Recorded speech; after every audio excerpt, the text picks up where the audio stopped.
لله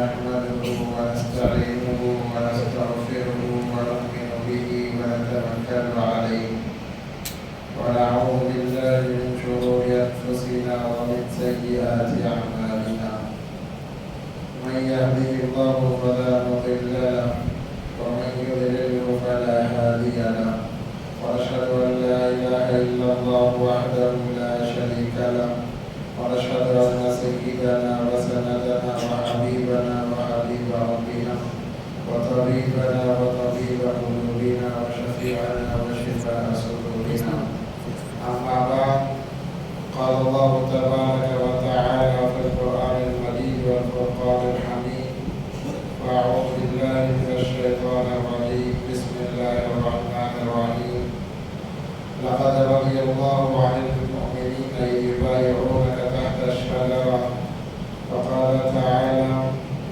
يا أيها الذين آمنوا ادخلوا في السلم كافة ولا تتبعوا خطوات الشيطان إنه لكم عدو مبين صدق الله العظيم.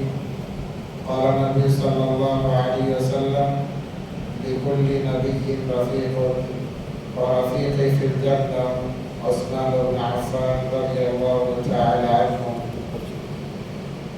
أو كما قال عليه الصلاة والسلام اللهم صل على سيدنا مولانا محمد في أول كلامنا اللهم صل على سيدنا مولانا محمد في أوسط كلامنا اللهم صل على سيدنا مولانا محمد في آخر كلامنا اللهم لك الحمد كما أنت أهل وصل على محمد كما أنت أهل وافعل بنا ما أنت أهل فإنك أنت أهل التقوى وأهل المغفرة اللهم صل على محمد كلما ذكره الذاكرون وصل على محمد كلما غفل عن ذكره الغافلون رب اشرح لي صدري ويسر لي أمري واحلل عقدة من لساني يفقهوا قولي اللهم صل على محمد وآله ألف مرة اللهم صل على محمد وآله ألف مرة اللهم صل على محمد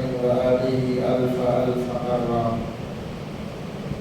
محترم و معزز سامعین کرام بزرگان دین ایک مرتبہ کی گہرائیوں کے ساتھ درود پاک کر لیں اللهم صل على سيدنا محمد وعلى آل سيدنا محمد وبارك وسلم. معزز سامعین کرام الحج کا مہینہ چل رہا ہے اور الحمدللہ ہم تمام ایک بہت اہم کی عمل سے نکل رہے ہیں جسے قربانی کا عمل کہا جاتا ہے. ماشاءاللہ کثیر تعداد میں مسلمانوں نے قربانی والا عمل کیا اور اللہ کو راضی کیا اور اسی طریقے سے یہ مہینہ حج کے لیے خاص مانا جاتا ہے. لاکھوں کی تعداد میں لوگ حج کو گئے اور انہوں نے اپنے حج کو مکمل کیا. میرا آج عنوان تو یہ تھا کہ حاجی کے آنے کے بعد پھر وہ کیسے گنہگار بن جاتا ہے اور حاجی کو اپنی زندگی کی شروعات کیسے کرنی چاہیے. مگر چونکہ اسی مہینے میں اور بھی واقعات پیش آئے ہیں جیسے میں نے گزشتہ جمعے اور اس سے پہلے جمعے کہا تھا اسلام کی یہ شان ہے کہ اسلام کا سال کا آخری مہینہ جو ختم ہو رہا ہے وہ بھی قربانیوں پر ختم ہو رہا ہے اور جو پہلا مہینہ شروع ہو رہا ہے وہ بھی قربانیوں کے ساتھ شروع ہو رہا ہے. اس مہینے کے 10 دن بہت بابرکت اور عظمت والے سمجھے جاتے ہیں جو سال کا آخری مہینہ ہے. اسی طریقے سے جو ہمارا سال شروع ہوتا ہے محرم الحرام سے اس کے 10 دن بھی بڑے افضلیت کے بڑی فضیلت کے حامل ہیں. جب رمضان المبارک کے روزے فرض نہیں ہوئے تھے تو اس وقت میں یوم عاشورہ کا روزہ فرض قرار دیا گیا تھا. لوگ اس روزے کو رکھا کرتے تھے. انشاءاللہ جب موقع آئے گا اسلامی تاریخ کی ابتدائی کے متعلق انشاءاللہ عنوان مانگ کر اس کی وضاحت کی جائے گی کہ کب سے اسلامی مہینہ شروع ہوا، محرم ہی سے کیوں شروع ہوا، اس کی کیا خصوصیات ہے۔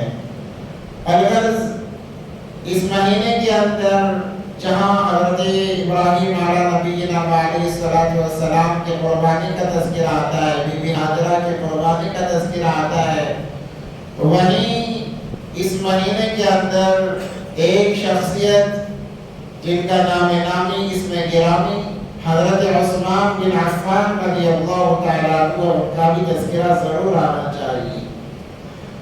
ہم ایک کا تذکرے کے متعلق تو بات ہم سے ہو جاتی ہے، مگر اور ایسے کئی شخصیات ہوتی ہیں جن کے متعلق باتیں نہیں ہوتی۔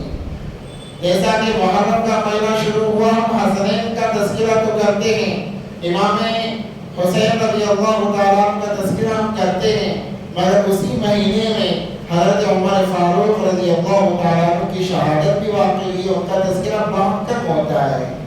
اسی طریقے سے اس مہینے کے اندر جہاں ابراہیم علیہ السلام کی سیرت کو ہم سنتے اور سناتے ہیں، ان کے تذکرے کرتے ہیں، اسی مہینے کے اندر بھی حضرت عثمان غنی رضی اللہ تعالیٰ عنہ کی شہادت واقع ہوئی ہے۔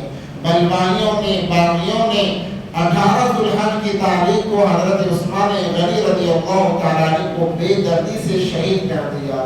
یہ حضرت عثمان غنی رضی اللہ تعالیٰ عنہ کون ہیں؟ خلیفہ ثالث جسے کہا گیا۔ 4 خلفاء ہیں، 4 خلیفہ ہیں نبی علیہ السلام کے۔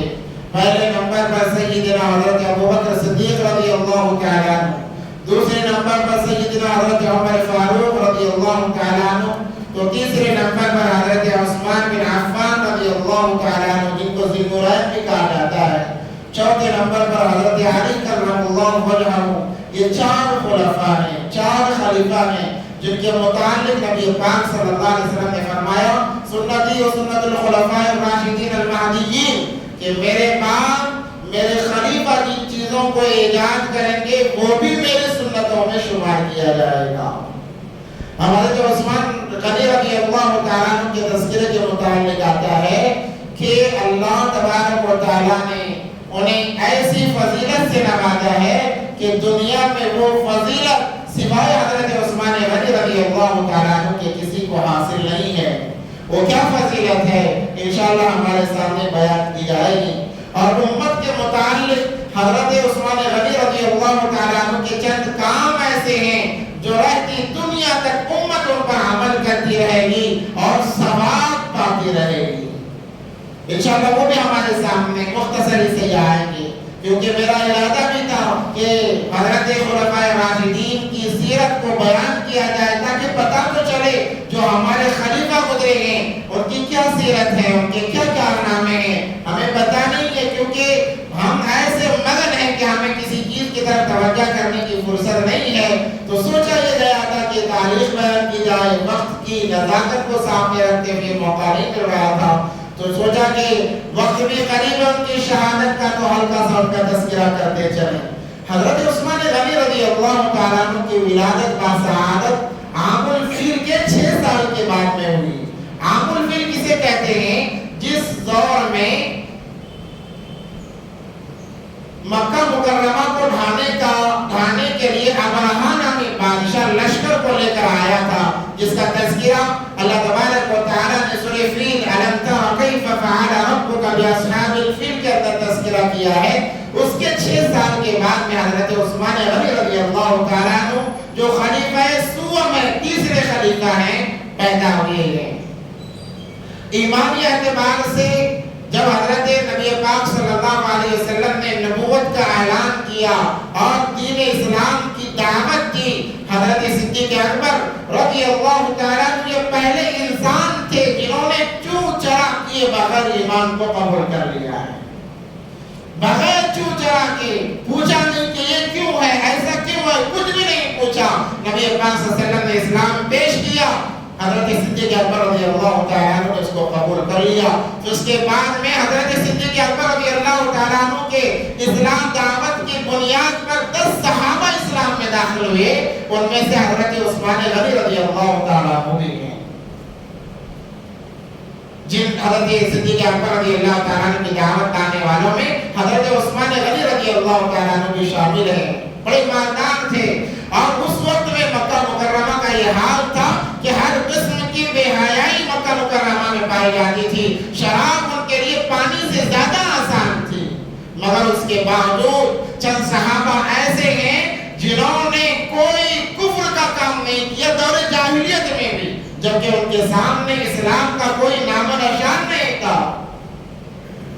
چند صحابہ کو یہ فضیلت حاصل ہے تو ان صحابہ کے اندر حضرت عثمان غنی رضی اللہ تعالیٰ عنہ بھی شامل ہیں کہ انہوں نے کبھی کسی بت کی پوجا نہیں کی، کبھی انہوں نے شراب کو ہاتھ تک نہیں لگایا. حالانکہ جو جتنا زیادہ شراب پیتا یا جتنی پرانی شراب جس کے پاس ہوتی اس کو بڑا معزز اور مالدار سمجھا جاتا تھا اور زنا کرنے کو بڑا ہنر سمجھا جاتا تھا.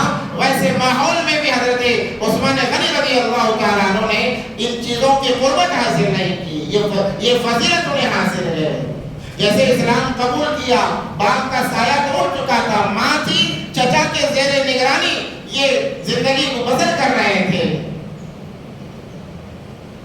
تو چچا کو خبر ملی کہ عثمان تو مرتد ہو گیا ہے، نعوذ باللہ، وہ اپنے خداؤں کو چھوڑ کر محمد صلی اللہ علیہ وسلم کے خدا کی طرف ہو گیا ہے.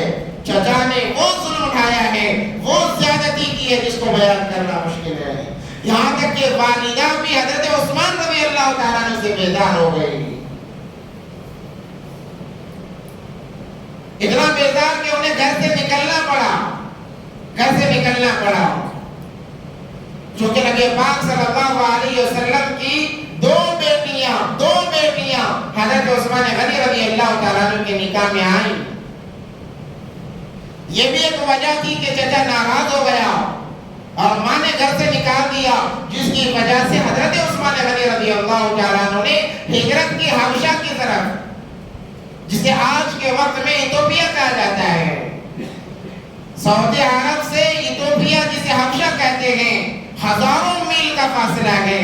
اپنی جوان بیوی کو لے کر سمندر کے راستے سے، وہ بھی کوئی آسان سفر نہیں تھا، بڑی مشکلوں والے سفر کو طے کرتے ہوئے، یہاں تک کہ وہ ایسی مشکلیں تھیں کہ حضرت عثمان غنی رضی اللہ تعالیٰ عنہ کی زوج محترمہ جن کا نام نامی اسم گرامی حضرت سیدہ رقیہ رضی اللہ تعالیٰ عنہ ہے، وہ بیمار پڑ گئی. حبشہ کے اندر وہ رہنے لگے. چند مشرکوں نے بعد میں چل کر یہ افواہ اٹھائی کہ مکہ کے حالات اب سدھر گئے ہیں، ہر کوئی ایمان میں داخل ہو سکتا ہے. یہ خبر سن کر واپس آئے، پھر اس کی حالات کو برداشت کرتے ہوئے، اسی تکلیف کو برداشت کرتے ہوئے جب مکے کے قریب پہنچے تو پتا چلا کہ یہاں حالات ویسے کے ویسے ہیں. اس وقت تک ہجرت کی اجازت ہو چکی تھی، تو انہوں نے پھر دوسری مرتبہ ہجرت کی مدینہ المنورہ کی طرف. اسی لیے حضرت عثمان غنی رضی اللہ تعالیٰ عنہ کو ذوالنورین اس لیے کہا جاتا ہے کہ دو بیٹیاں نکاح میں تھیں. ذوالحجرتین اس لیے کیا جاتا ہے کہ دو جگہ بھی انہوں نے ہجرت کی دین کے خاطر. ایسے حیا والے تھے کہ اللہ بھی ان سے حیا فرماتے، فرشتے ان سے حیا فرماتے. ایک مرتبہ نبی پاک صلی اللہ علیہ وسلم اپنے حجرے میں بیٹھے ہوئے ہیں، ذرا کپڑا پنڈلی سے ہٹا ہوا تھا. حضرت ابوبکر صدیق رضی اللہ تعالیٰ عنہ داخل ہونے کی اجازت چاہی، اجازت مل گئی. عمر فاروق رضی اللہ تعالیٰ عنہ انہیں اجازت چاہی، اجازت مل گئی. دیگر صحابہ آتے گئے اور مجلس بڑھتی گئی. اس کے بعد میں حضرت عثمان غنی رضی اللہ تعالیٰ عنہ نے دستک دی، کہا کہ میں مسلمان آنا چاہتا ہوں. نبی پاک صلی اللہ علیہ وسلم نے ٹیک چھوڑا اور سیدھے ہو کر بیٹھ گئے اور اپنے پنڈلی پر کپڑا ڈالا. اس کے بعد میں کہا کہ اندر آ جاؤ. حضرت عثمان غنی رضی اللہ تعالیٰ عنہ داخل ہوئے، انہیں قریب بٹھایا گیا. مجلس برخاست ہوئی، ختم ہوئی. صحابہ نے پوچھا اللہ کے نبی، عمر و ابوبکر رضوان اللہ تعالیٰ علیہ اجمعین آئے اور دیگر صحابہ آئے، آپ اپنی حیت پر بیٹھے تھے، آپ نے نہ ٹیک چھوڑا نہ کپڑے کو درست کیا، مگر جیسے حضرت عثمان نے اجازت چاہی آپ نے ٹیک چھوڑا، سیدھے بیٹھ گئے اور کپڑے کو صحیح کیا. کیا بات ہے؟ نبی پاک صلی اللہ علیہ وسلم نے فرمایا، اے میرے صحابہ، میں ایسے انسان سے حیا کیوں نہ کروں جن سے فرشتے بھی حیا کرتے ہیں. ایسی حیا والے تھے حضرت عثمان غنی رضی اللہ تعالیٰ عنہ. نمازوں کے عادی 100 صوم و سلام کے بالکل پابند، اور جب قبر پر گزر ہوتا اتنا روتے کہ ان کی داڑھی مبارک تر ہو جاتی، اور بڑے مالدار تھے، بڑے مال و دولت سے اللہ تبارک و تعالیٰ نے انہیں نوازا تھا، اور سخی ایسے کہ نبی پاک صلی اللہ علیہ وسلم نے کہا کہ عثمان کی سخاوت اتنی ہے کہ اللہ تبارک و تعالیٰ نے عثمان غنی سے درگزر کر لیا ہے کہ اب ان سے کوئی گناہ بھی ہو جائے ان سے کوئی پوچھ گچھ نہیں ہوگی، اتنے سخی تھے، سخاوت ایسی ان کے اندر بھری ہوئی تھی۔ اللہ تبارک و تعالیٰ نے مال جہاں دیا ہے، مال چونکہ انسان کے دل کے زیادہ قریب ہوتا ہے، اس لیے مال کو انسان کسی پر لٹاتا نہیں ہے سوائے بیوی بچوں کے، کیونکہ مال سے زیادہ محبت ہوتی ہے۔ نبی علیہ السلام نے فرمایا میری اس امت کا فتنہ مال اور اولاد ہے، مگر حضرت عثمان غنی رضی اللہ تعالیٰ اتنا لٹانے والے تھے اللہ کے راستے میں جس کی کوئی انتہا نہیں، اسی لیے ان کا لقب پڑا، ان کا نام تو عثمان تھا، غنی ان کا لقب تھا کہ اللہ تبارک و تعالیٰ کی طرف سے نام پڑا کہ یہ غنی ہے، اللہ کی راہ میں لٹانے والے ہیں۔ مال تو ہر ایک کو مل جاتا ہے مگر سخاوت ہر ایک کو نہیں ملتی ہے۔ دو قسم کے لوگ ہیں، ایک ہے مالدار، دوسرا ہے پہرے دار۔ مالدار تو وہ ہے جو اللہ کی راہ میں ہمیشہ لٹائے، ہمیشہ خرچ کرے، ہمیشہ خرچ کرتا رہتا ہے اللہ کی رضا کے لیے، اللہ کی خوشنودی کے لیے۔ اور ایک ہوتا ہے چوکیدار۔ چوکیدار سے کیا مراد ہے؟ وہ ہمیشہ دیکھتا رہتا ہے کہ کتنا اضافہ ہوا، گھٹا تو نہیں، کیوں گھٹا تو کیوں گھٹا ہے، ہمیشہ اس کی چوکیداری کرتا رہتا ہے۔ یہ چوکیدار ہمیشہ خسارے کی زندگی گزارتا ہے، کیونکہ جب مر کر چلا جاتا ہے اس کا مال ورثہ میں تقسیم ہو جاتا ہے۔ مرنے کے بعد میرا مال میرا نہیں رہتا، یاد رکھیں، میرا مال پرایوں کا ہو جاتا ہے، رشتہ داروں کا ہو جاتا ہے۔ میں چاہ کر بھی یہ نہیں کہہ سکتا کہ میرا مال اتنے کروڑ روپے فلاں جگہ خرچ کیے جائیں، مجھے کوئی اختیار نہیں ہے۔ نبی پاک صلی اللہ علیہ وسلم نے فرمایا ہاں تہائی سے 3% کا میں کے لیے میں وصیت کر سکتا ہوں اپنے مال میں، چاہے میں جتنا بڑا کروڑ پتی ہوں، 3% مال کے اندر میری وصیت جائز ہے، وہ معتبر سمجھی جائے گی۔ اس کے علاوہ جتنا مال ہے وہ تمام کا تمام رشتہ داروں کا ہے، وہ تمام کا تمام جو وارثین ہیں میت کے ان کا مال ہے۔ تو مرنے والا مر کر چلا گیا، کروڑوں روپے کا مال چھوڑ گیا، اب وارثین اس مال کو گناہ میں لگا رہے ہیں، کمانے والے کو بھی گناہ ملے گا۔ ہم یہ نہیں کہہ سکتے کہ گناہ میں تو انہوں نے لگایا ہے، ہمیں کیوں گناہ دیا جا رہا ہے۔ اللہ فرمائیں گے تم نے اتنا کمایا ہی کیوں ہے، اور اس کو بچا کر کیوں رکھا، میرے راستے میں خرچ کیوں نہیں کیا، یا وصیت کیوں نہیں کی۔ اس لیے کمانا اصل نہیں ہے، اللہ کے راستے میں خرچ کرنا اصل ہے۔ جو اللہ کے راستے میں خرچ کرتا ہے، اللہ کے نام پر لٹاتا ہے، اللہ تبارک و تعالیٰ اس کے مال کو ضائع نہیں کرتے، بلکہ یہ مال جنت کے اندر درجات کے بلند کا ذریعہ اور سبب بن جاتا ہے۔ حضرت عثمان غنی رضی اللہ تعالیٰ عنہ نے دوسری ہجرت کی مدینہ المنورہ کی طرف۔ وہاں پہنچے کیونکہ حضرت رقیہ بیمار تھی، جب مدینے میں پہنچی ہے تو ان کی بیماری اور زیادہ بڑھ گئی۔ اسی وقت میں غزوہ بدر کا واقعہ پیش آیا، تمام لوگ، تمام صحابہ غزوہ بدر کے لیے نکلنے لگے۔ حضرت عثمان غنی رضی اللہ تعالیٰ عنہ نے بھی اجازت چاہی کہ اللہ کے نبی میں بھی آنا چاہتا ہوں، مگر نبی پاک صلی اللہ علیہ وسلم نے فرمایا کہ آپ یہیں پر رہیں اور مدینے کے عورتوں اور بوڑھوں کی نگہبانی کریں، اور میری بیٹی رقیہ کی بھی نگہبانی کریں، آپ کو انشاءاللہ وہی ثواب ملے گا۔ جس کی وجہ سے حضرت عثمان غنی رضی اللہ تعالیٰ عنہ غزوہ بدر جو اسلام کی پہلی جنگ تھی اس کے اندر شامل نہیں ہوئے، مگر نبی پاک صلی اللہ علیہ وسلم کا فرمان کہ عثمان کا مرتبہ اس وجہ سے کم نہیں ہوتا بلکہ ان کا مقام و مرتبہ اور بڑھ جاتا ہے، کیونکہ کمانڈر کو یہ فضیلت حاصل ہوتی ہے کہ وہ جس کو چاہے ساتھ لے جائے، جس کو چاہے جس نگرانی پر رکھے، کسی کو پہنے پر، کسی کو پکانے پر، کسی کو کوئی اور کام پر، اور یہ تمام کام کرنے والے کو ایک جنگ میں برابر کے شریک ہیں۔ ان کی سخاوت کا یہ عالم تھا، ان کی سخاوت کا ایک عالم تھا۔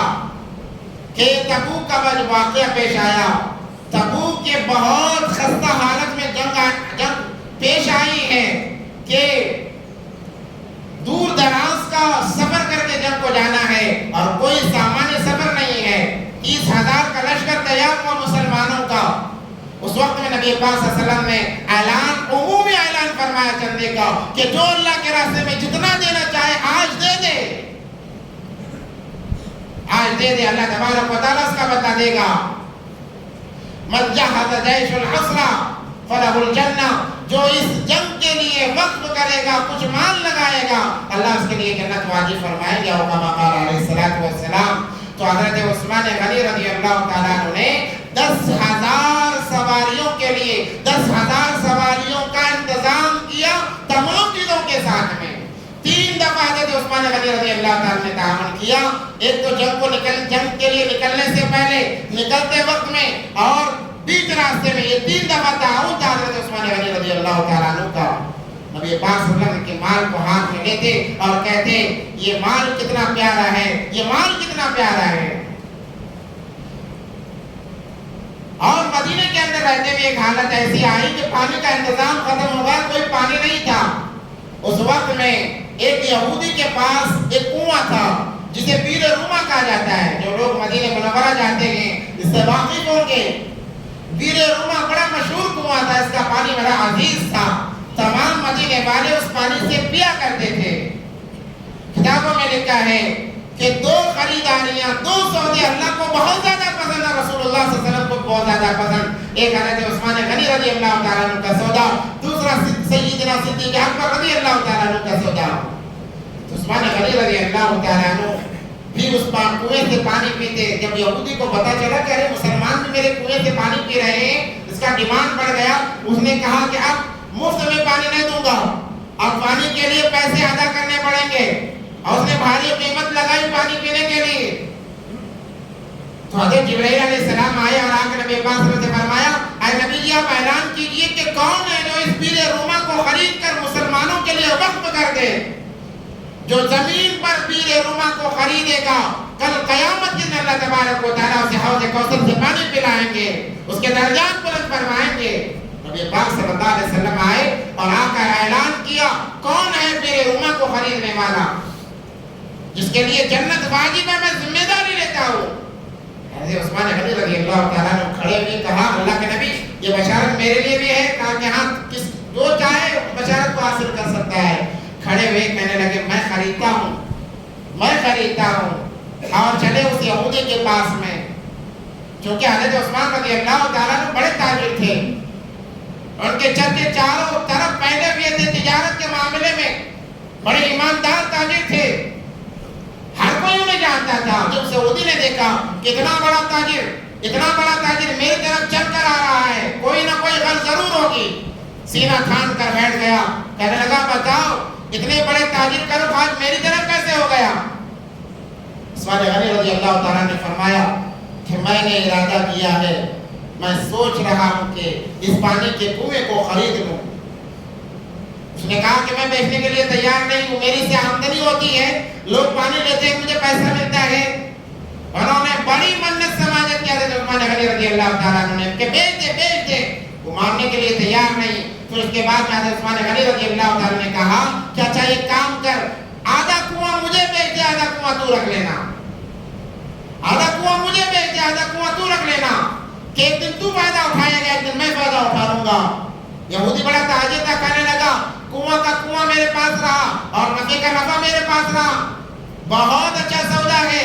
یہ کہہ کر راضی ہو گیا کہ چلو میں تیار ہوں، اور بڑی بھاری قیمت لگائی آدھے کنویں کی، بڑی بھاری قیمت لگائی۔ جب بات چیت طے ہوئی، مال دینے کا وقت آیا تو یہودی کہنے لگا عثمان کہیں جا کر اپنے وعدے سے پلٹ نہ جانا، اپنے وعدے سے پلٹ نہ جانا کہ اتنی بھاری رقم دینی پڑ رہی ہے اور خسارے میں تم جاؤ گے، اس لیے مکر نہ جانا۔ عثمان غنی رضی اللہ تعالیٰ نے فرمایا یہ مسلمان کے زبان سے نکلی ہوئی بات ہے، زمین آسمان ایک ہو جا سکتے ہیں مگر یہ میری بات جھوٹی نہیں ہو سکتی۔ یہودی سوچ رہا تھا کیا خسارے کا سودا کیا ہے، مگر حقیقی معنوں میں سب سے بہترین یہ سودا تھا جس کو نبی حضرت عثمان غنی رضی اللہ تعالیٰ عنہ نے اپنایا ہے۔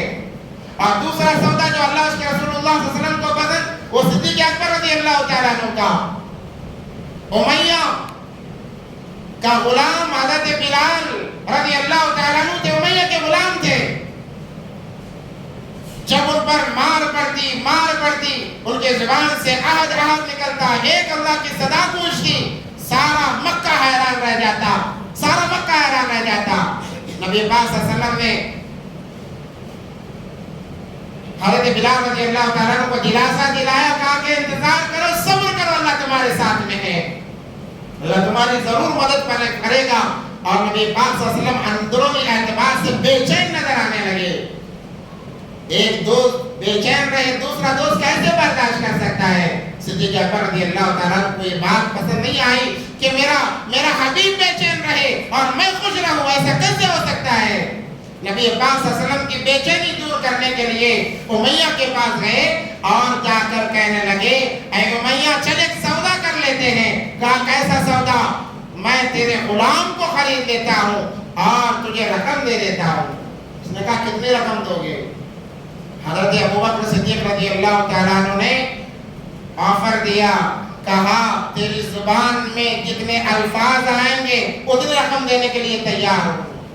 امیہ بڑا پریشان ہو گیا، ایک حبشی غلام کالا کلوٹا جس سے کچھ کام نہیں ہو سکتا ہے، اس وقت میں یہ غلام کی اتنی قیمت لگائی جا رہی ہے۔ حضرت ابوبکر رضی اللہ تعالیٰ عنہ کے پاس ایک غلام تھا، بڑا ماہر غلام، اور ایک غلام 10 لوگوں کا کام کیا کرتا، بڑا حسین و جمیل تھا۔ امیہ نے کہا کہ اتنے 1000 اشرفیاں بھی چاہیے اور جو تمہارا غلام ہے وہ غلام بھی چاہیے اس کی بیوی کے ساتھ میں۔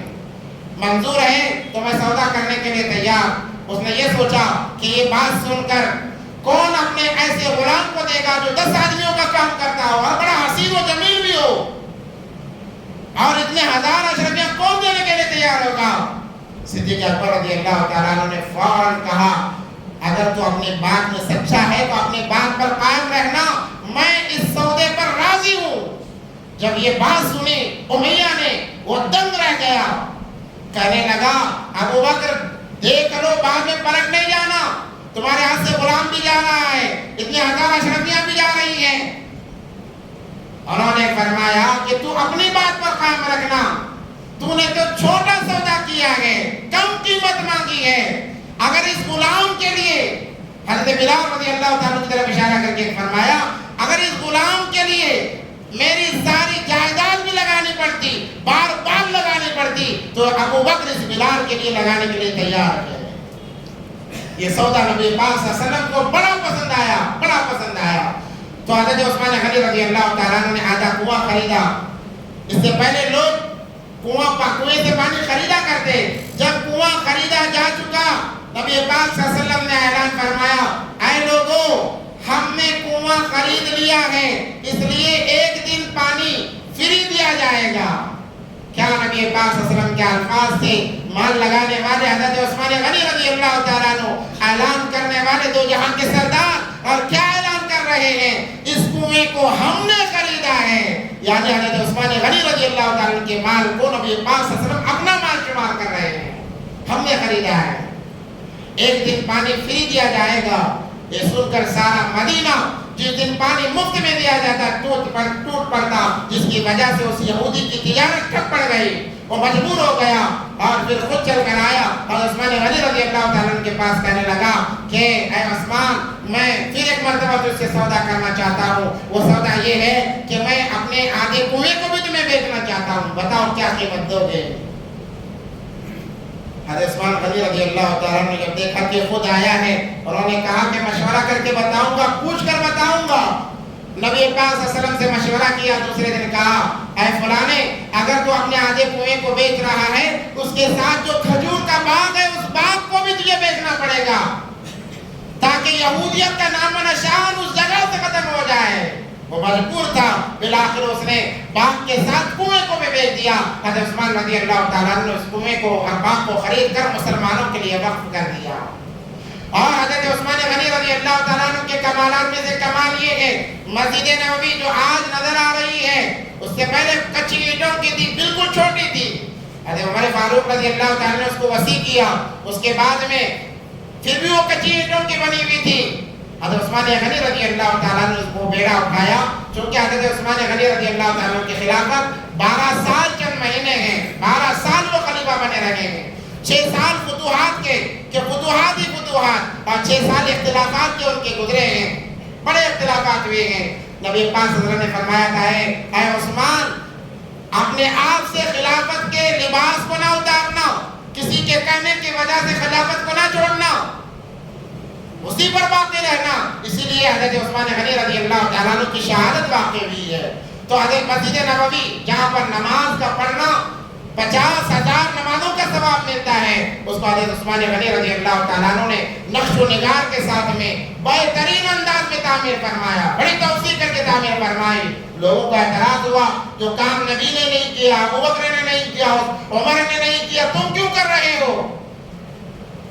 حضرت عثمان غنی رضی اللہ تعالیٰ نے فرمایا کہ اس وقت میں ان کے مکانات جیسے تھے، مسجدیں بھی ویسی تھیں. آپ فتوحات کا بول والا ہے، تمہارے مکانات نہیں دیکھتے، تمہارے گھر نہیں دیکھتے، کیسے عالیشان کئی منزلہ تمہارے گھر ہیں. کیا اللہ کا گھر ایسے ہی رہے گا؟ نہیں، تمہارے گھروں سے عمدہ اللہ کا گھر نظر آئے گا.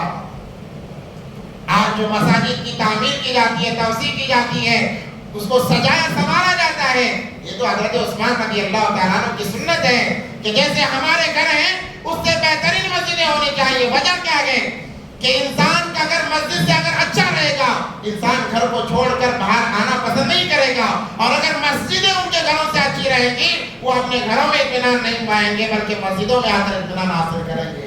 یہ حضرت عثمان غنی رضی اللہ تعالیٰ عنہ کا یہ مزاج، یہ سنت تھی. آج دیکھیں مسجد نبوی کی کیا شان ہے، کیا آن و بان ہے، جو جاتا ہے آنے کا دل نہیں کرتا. ایسے بہترین انداز میں حضرت عثمان غنی رضی اللہ تعالیٰ عنہ نے مسجد نبوی کی تعمیر فرمائی. اور اسی کے ساتھ ساتھ چونکہ وقت بھی بہت کم ہے، ان کی سیرت تو ایسی ہے کہ بیان کرتا جائے انسان الفاظ ختم ہو جائیں گے مگر سیرت باقی رہے گی. اور مختصر عرض کرتے ہوئے شہادت کی طرف آتا ہوں. اور ایک احسان اس امت مسلمہ پر عثمان غنی رضی اللہ تعالیٰ نے فرمایا کہ جمعے کی 2 اذانیں رکھی. یہ 2 اذانیں نبی پاک صلی اللہ علیہ وسلم کے دور میں نہیں، عمر فاروق رضی اللہ تعالیٰ کے دور میں نہیں، ابوبکر صدیق رضی اللہ تعالیٰ کے دور میں نہیں، خلیفہ سوم تیسرے خلیفہ جن کا نام نامی اس میں گرامی عثمان بن عفان رضی اللہ تعالیٰ عنہ ہے، انہوں نے اس سنت کو ایجاد کیا. کیوں ایجاد کیا؟ کہ مدینہ بڑھ کر بڑا وسیع ہو گیا تھا. لوگ میلوں چل کر مسجد نبوی میں آ کر نماز کے لیے آیا کرتے تھے. اور جمعے کی اذان کے لیے اللہ نے جمعے کے متعلق اللہ نے فرمایا یا ایھا الذین آمنوا اذا نودی للصلاۃ من یوم الجمعہ فاسعوا الی ذکر اللہ وذروا البیع. خرید و فروخت کو چھوڑنا پڑے گا جیسے اذان کی آواز کانوں میں پڑے.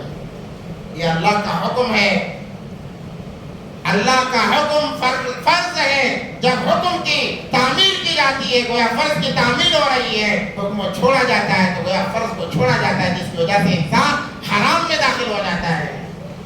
حضرت عثمان غنی رضی اللہ تعالیٰ عنہ نے 2 اذانیں مقرر کی. پہلی اذان زوال کے بالکل اختتام پر، تاکہ لوگ سمجھ جائیں کہ اب جمعہ کا وقت شروع ہو چکا ہے اور جلدی جلدی تیار ہو کر مسجد کے اندر تمام کے تمام موجود رہیں. اور جب تمام لوگ آ جائیں، نماز سے خطبے سے پہلے ایک اذان دی جاتی ہے جسے اذان ثانی کہا جاتا ہے. وہ اذان ہونے کے بعد تو ایک دن کا اٹھانے کی بھی اجازت نہیں ہے، ایک دن کا اٹھانے کی بھی اجازت نہیں ہے. اللہ کا فرمان تو ایسا تھا کہ اذان کے بعد میں اگر کوئی دل کا اٹھاتا گویا وہ حرام کام کر رہا ہے. عثمان غنی رضی اللہ تعالیٰ عنہ نے اس امت کی سہولت کے لیے 2 اذانیں مقرر کی اور کہا پہلی اذان پر کام کاج کو چھوڑ کر تیاری کر لو، دوسری اذان کے شروع ہونے سے پہلے تمام کے تمام مسجد میں آ جاؤ. کیوں؟ اس لیے کہ اس کے بعد جب اذان دی جائے گی ہر ایک مسجد میں موجود رہے گا، کسی پر کوئی گناہ واجب نہیں ہوگا، کوئی گناہ کا مستحق نہیں ہوگا. یہ حضرت عثمان غنی رضی اللہ تعالیٰ عنہ کی سنت ہے کہ انہوں نے 2 اذانیں جمعے کے دن مقرر کی اور بہت بڑے عذاب میں مبتلا ہونے سے اس امت کو بچا لیا. اور کیا چاہیے؟ مگر دیکھنے میں آتا ہے کہ بعض مسلمان نام نہاد مسلمان مسلمان جو اپنے آپ کو مسلمان گردانتے ہیں اذان کے بعد بلکہ نماز کے وقت بھی ان کا آنا شروع ہوتا ہے. بڑے افسوس کی بات ہے جمعے کا دن یہ دنوں کا سردار، اس کی بڑی فضیلت وقت نہیں ہے فضائل گنوانے کی. تو حضرت عثمان غنی رضی اللہ تعالیٰ کا یہ معاملہ اور آخری جو ان کا کام تھا قرآن پاک کو جمع کر کے ترتیب دینا، یہ حضرت عثمان غنی رضی اللہ تعالیٰ کے دور خلافت میں عمل میں آیا. حضرت ابوبکر رضی اللہ تعالیٰ نے ارادہ کیا، عمر فاروق رضی اللہ تعالیٰ نے نسخے جمع کیے، مکمل قرآن پاک جو جمع ہوا ہے حضرت عثمان غنی رضی اللہ تعالیٰ کی خلافت میں جمع ہوا اس کی ترتیب، بلکہ حضرت عثمان غنی رضی اللہ تعالیٰ نے قرآن اپنے ہاتھ سے لکھا ہے. آج بھی مصر کے میوزیم میں وہ نسخہ رکھا ہوا ہے، اور مسجد نبوی کے جو میوزیم ہے وہاں پر اس کا عکس جراث رکھا ہوا ہے. انہوں نے اپنے ہاتھ سے قرآن کی اتنی تلاوت کرنے والے کہ ان کا قرآن پڑھنے کی وجہ سے پھٹ چکا تھا.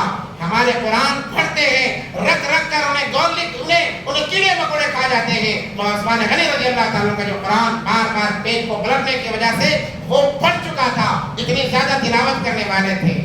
بلاخر باغیوں کا زور زورا ہوا، بلوائیوں کا زور زورا ہوا.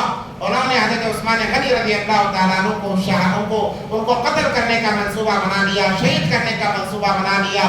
تو 18 ذوالحجہ اسی مہینے کی تاریخ 18 تاریخ کو حضرت عثمان غنی رضی اللہ تعالیٰ عنہ نے پر بلوائیوں نے حملہ کیا، باغیوں نے حملہ کیا، بلکہ ان کے گھر کا محاصرہ کر لیا، گھیر لیا. علی رضی اللہ تعالیٰ کو جب پتہ چلا، حسن اور حسین رضی اللہ تعالیٰ کو بھیجا کہ جاؤ تلوار لے کر عثمان غنی رضی اللہ تعالیٰ کے دروازے پر کھڑے ہو جاؤ، کسی کو اندر نہ آنے دینا. یہ جا کر پہرا دینے لگے حسنین، جن کے متعلق کہا گیا کہ جنت کے سردار ہیں. آج جنت کے سرداران اور عثمان غنی رضی اللہ تعالیٰ کے دروازے کا پہرا دے رہے ہیں. کیا مقام تھا حضرت عثمان غنی رضی اللہ تعالیٰ کا. خود حضرت علی رضی اللہ تعالیٰ بھی آ کر کہتے ہیں خبردار میرے رہتے ہوئے کوئی اندر نہیں جا سکے گا، اگر کسی کو اندر جانا ہے تو علی کی لاش پر سے اسے گزرنا پڑے گا. مگر افسوس باغیوں کا بہت زور تھا، بڑا پریشر تھا مدینے کے اوپر، جس کی وجہ سے ان کا پہرا دینا، ان کا روکنا کچھ کام نہیں آیا. عبداللہ بن ابو بکر یہ آگے بڑھے اپنے 2 ساتھیوں کے ساتھ میں اور دیوار پھاند کر گھر میں داخل ہوئے. حضرت عثمان غنی رضی اللہ تعالیٰ قرآن پاک کی تلاوت فرما رہے تھے. جا کر عبداللہ بن ابو بکر نے داڑھی پکڑی تو حضرت عثمان غنی رضی اللہ تعالیٰ نے کہا کہ عبداللہ تجھے کیا ہوا، تیرا باپ تو ایسا نہیں تھا، اگر آج تیرا باپ ہوتا سب سے بڑی سزا تجھے دی جاتی. جب یہ بات کہی ان کے ہاتھ کانپنے لگے، وہ مڑے ہیں، مگر جو ان کے 2 ساتھی تھے انہوں نے موقع پا کر حضرت عثمان غنی رضی اللہ تعالیٰ پر حملہ کر دیا اور وہی حضرت عثمان غنی رضی اللہ تعالیٰ شہادت کا جام پی گئے. یہ 18 تاریخ تھی ذوالحج کی، 18 تاریخ تھی.